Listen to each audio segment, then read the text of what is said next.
in charge of God's angels. St. Paul expressly states that the specific mission of the angels is to minister to men who have not yet attained the heavenly kingdom. Are they not all ministering spirits, sent to minister to them who shall receive the inheritance of salvation? Every soul, continues St. Anselm, is confided to an angel at the same moment that it is united to its body. Tradition cannot, on this matter, be more general, more uninterrupted, or more uniform. Although the salvation of our souls is the principal object of solicitude with our tutelar angels, yet they extend their care so far as to procure for us the goods of this life also. They preserve us from accidents to which we are all exposed, and deliver us from evils when we have fallen into them. They will carry you in their hands, says Scripture, lest you should hurt yourselves against a stone. The Lord will send his angels round those who fear him, and he will deliver them from all their tribulations. The holy angels procure for us temporal goods by preventing the demons from injuring us. Our weakness, says Saint Hilary, could not resist the malice of the evil spirits without the assistance of our guardian angels. God aiding, adds Saint Cyril, we have nothing to fear from the powers of darkness, for it is written, "The angel of the Lord will encamp round those who fear him, and will deliver them." The guardian angels are not content with enabling us to avoid the snares of the devil and turning us away from vice, they also assist us in the practice of all virtues. But they have a more special care of the just, in proportion to their fervor in the practice of virtue, so that sin seems to remove them to a distance, inasmuch as it interrupts or diminishes more or less the effects of their vigilance. As for the soul, the angels can and readily do act on it, in a manner now ordinary, now extraordinary, to an extent which is difficult to realize. The understanding owes many precious lights to them.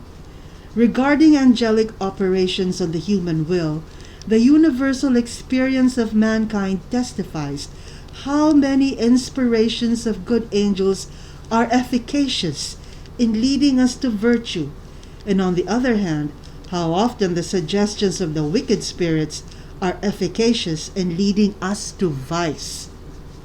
But the good angels disperse the mist of error, lead back the senses to their original purity, and produce a kind of internal light in the soul, by means of which it is enabled to see things in their true character.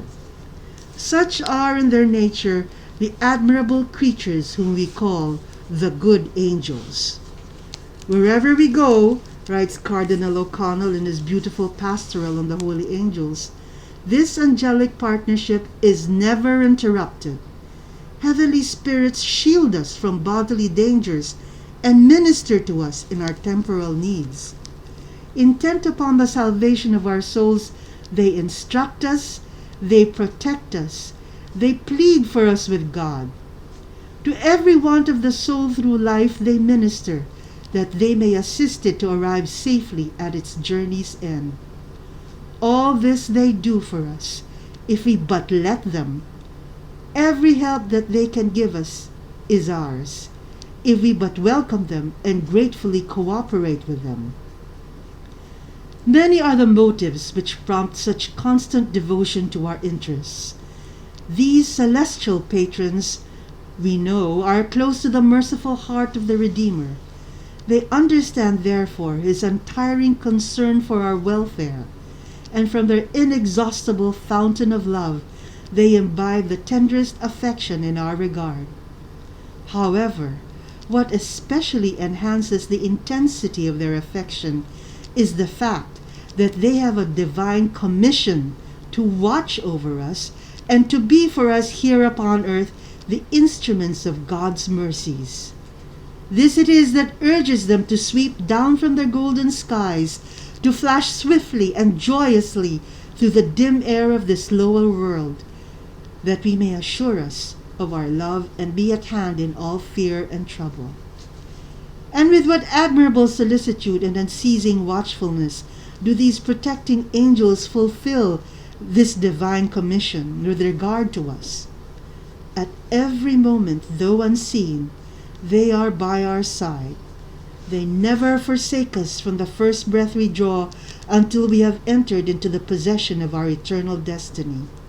They hover over the babe slumbering in its crib. They guide the timid and untried steps with which childhood and youth enter upon life, at first so strange and at all times so full of perils. They hold out a helping hand to strong and rugged manhood, seasoned by struggles with the forces of evil, and bearing perhaps the scars which the wounds of sin have made. And when the light of life is transformed into the darkness and gloom of age, with its dreams unrealized and its hopes cherished in vain, guardian angels are near to support the bent form and tottering steps, and to banish the shadows of loneliness and sorrow.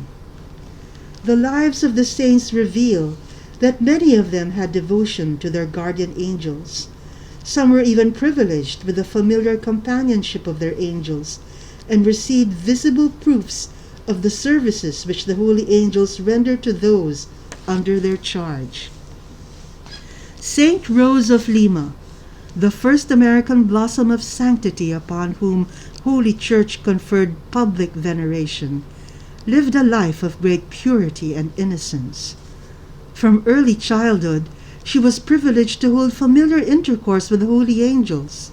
From numerous difficulties and dangers she was delivered by her holy angel, and she once declared that her guardian angel did whatever she asked him to do. Pope St. Gregory the Great was tenderly devoted to his guardian angel.